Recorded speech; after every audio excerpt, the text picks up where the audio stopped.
वयात येणाऱ्या मुला-मुलींशी कसं डील करावं हा प्रत्येक पालकांचा जागतिक प्रश्न आहे.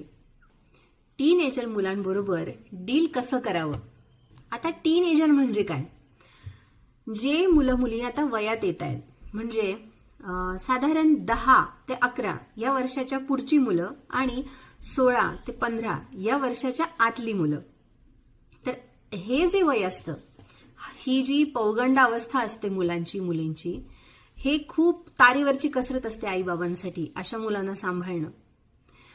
जनरली या मुलांच्या मध्ये ही धड ना मोठी असतात ना लहान असतात. यांच्यामध्ये 4 विशेषतः प्रॉब्लेम बघायला मिळतात. ते म्हणजे पहिला आहे ते आर्ग्युमेंट्स लवकर करतात, ॲरोगंटली वागतात. तिसरं म्हणजे त्यांना राग फार लवकर येतो म्हणजे अँगर. आणि चौथं म्हणजे